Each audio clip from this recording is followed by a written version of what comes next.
আমি ওনাকে প্রশ্ন করতে চাই যে আপনারা কেন গণ অভ্যুত্থান করছেন, কেন বিপ্লব করছেন, আপনাদের আদর্শ উদ্দেশ্য কি, ডিক্লারেশন কি, কি উদ্দেশ্যে আপনারা এই দেশের 18 কোটি মানুষকে উজ্জীবিত করলেন, তাদের 1,500 লোককে আত্মহত্যা দিতে উদ্বুদ্ধ করলেন এবং জনগণকে একত্রিত করে একটা পরিবর্তন আনলেন, কি জন্য আনলেন? সেটা কি আপনার কোন লিখিত কোন লিপিবদ্ধ আছে কি না?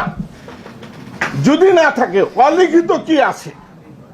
এখন আপনাদের এই যে নেতা যারা, এদের মধ্যে কেউ ছাত্রলীগ ব্যাকগ্রাউন্ড, কেউ ছাত্র শিবির ব্যাকগ্রাউন্ড, কেউ ছাত্র দল ব্যাকগ্রাউন্ড, আপনি নিজের মুখেই বললেন যে নাস্তিক ব্যাকগ্রাউন্ডও আছে, খ্রিস্টান ব্যাকগ্রাউন্ডও আছে। তাহলে এই রাষ্ট্রের কি পরিবর্তন আপনারা চান? আমি বলবো যে এই বিপ্লবের পিছনে যদি ভারত এবং আমেরিকার হস্তক্ষেপ থেকে থাকে, এই বিপ্লব ব্যর্থ হতে বাধ্য। আল্লাহ নিজেই এটাকে ব্যর্থ করে দিবেন। এই বিপ্লব সফল হওয়ার জন্য প্রয়োজন হলো আল্লাহর সাহায্য। এই আল্লাহর সাহায্য নেওয়ার জন্য একদম লোক আপনাদের নিয়োজিত করতে হবে। আপনাদের পিছনে আধ্যাত্মিক শক্তি লাগবে।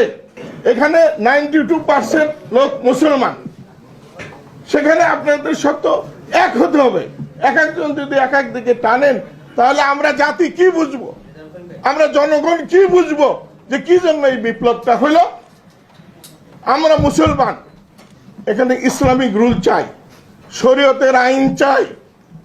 92% মুসলমান, আমরা এটা বাস্তবায়ন করতে চাই। আমরা তো জান দেই নেই, রক্ত দেই নেই, আমরা আপনার মুখে সাহায্য করেছি, কিন্তু এখনো সাহায্য করতে চাই। কিন্তু আমাদের কাঙ্ক্ষিত লক্ষ্য যাতে অর্জিত হয় সেটা আমরা চাই। 71 সালে আমরা ব্যর্থ একটা স্বাধীনতা দেখেছি, যেখানে যে কনস্টিটিউশন আনছে এটা একটা অবৈধ, 72 সালের সংবিধান একটা অবৈধ সংবিধান। জনগণের কোনো ম্যান্ডেট ছিল না, তারা সমাজতন্ত্র, ধর্ম নিরপেক্ষ, ইচ্ছা মতো যা খুশি তাই এখানে ঢুকাইছে। নবী করিম সাল্লাল্লাহু আলাইহি ওয়াসাল্লাম আরবের বুকে তখন যে তৎকালীন পরাশক্তি ছিল, তারা কেউ ইসলামকে পছন্দ করে নাই, গ্রহণ করে নাই।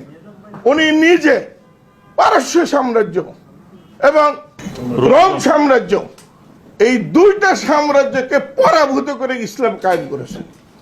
উনি কারো সাহায্য নেননি। আমাদের দেশে, আমাদের পৃথিবীতে এখন 4টা সাম্রাজ্য। একটা হলো আমেরিকান সাম্রাজ্য, একটা হলো রাশিয়ান সাম্রাজ্য, একটা চীন সাম্রাজ্য, আর একটা উঠতি ভারত সাম্রাজ্য। সবগুলোই অমুসলিম, তারা ইসলামকে পছন্দ করে না। তারা যৌথভাবে এখন ইসলামকে ঠেকাবার জন্য প্রত্যেকটা দেশে হস্তক্ষেপ করতেছে। প্রত্যেকটা জনগোষ্ঠীর উপরে তাদের ব্যবসা বাণিজ্য চাপিয়ে দিয়ে সেখান থেকে লাভ বের করে আনার চেষ্টা করছে। তাদের অস্ত্র শস্ত্র আছে, বিরাট শক্তি আছে। এই শক্তির বিরুদ্ধে আপনারা আমাদের জাতিকে কিভাবে উদ্বুদ্ধ করবেন ইসলামিক শাসনে নেওয়ার জন্য? এ ব্যাপারে আপনাদের কি বক্তব্য আছে এটা জাতির কাছে পরিষ্কার করবেন ইনশাল্লাহ।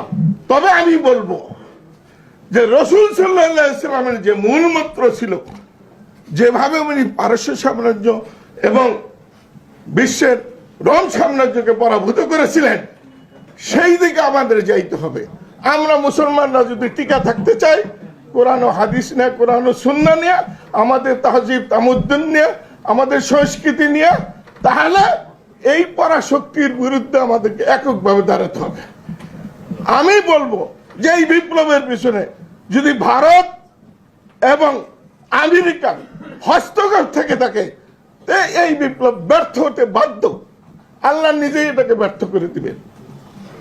এই বিপ্লব সফল হওয়ার জন্য প্রয়োজন হলো আল্লাহর সাহায্য। এই আল্লাহর সাহায্য নেওয়ার জন্য একদম লোক আপনাদের নিয়োজিত করতে হবে। আপনাদের পিছনে আধ্যাত্মিক শক্তি লাগবে, না হলে আপনি এই পরাশক্তিগুলোকে পরাভূত করে এখানে একটা নিজস্ব স্বতন্ত্র জীবন ব্যবস্থা কাঠামো কায়েম করতে পারবেন না। এটা হলো মূল বক্তব্য। আচ্ছা, এখন আমি 1 মিনিট ভাইয়া যদি দেন তাহলে আমি বলি রাইন থাকি। আচ্ছা, এখন হলো মূল জিনিসটা হলো কনস্টিটিউশন। আমরা রাষ্ট্র কিভাবে পরিচালিত করব। আপনারা আমাদেরকে উদ্বুদ্ধ করেছেন, আপনারা বলেন, আমরা আপনাদের সাহায্য সহযোগিতা করব। আমরা তো জান দেই নেই, রক্ত দেই নেই, আমরা আপনার মুখে সাহায্য করেছি, কিন্তু এখনো সাহায্য করতে চাই। কিন্তু আমাদের কাঙ্ক্ষিত লক্ষ্য যাতে অর্জিত হয় সেটা আমরা চাই। ৭১ সালে আমরা ব্যর্থ একটা স্বাধীনতা দেখেছি, যেখানে যে কনস্টিটিউশন আনছে এটা একটা অবৈধ, ৭২ সালের সংবিধান একটা অবৈধ সংবিধান। জনগণের কোনো ম্যান্ডেট ছিল না, তারা সমাজতন্ত্র, ধর্ম নিরপেক্ষ, ইচ্ছা মতো যা খুশি তাই এখানে ঢুকাইছে। কনস্টিটিউশন তৈরি করতে গেলে গণপরিষদ গঠন করতে হবে, সেই গণপরিষদের মাধ্যমে ডিসকাশন করে জনগণের পক্ষ থেকে তারা যদি এটা অ্যাকসেপ্ট করে সেটা বাস্তবায়ন হবে।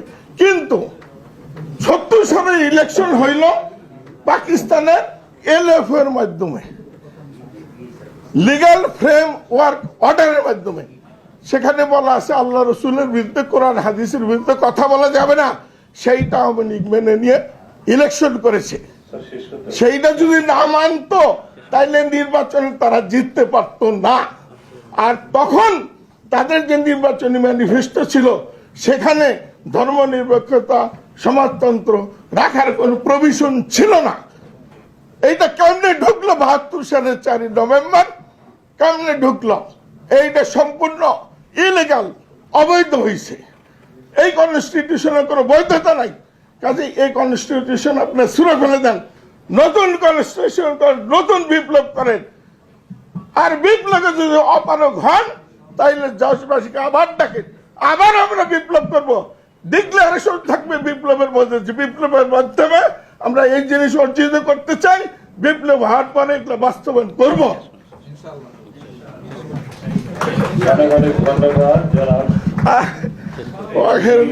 আলহামদুলিল্লাহ রাব্বিল আলামিন।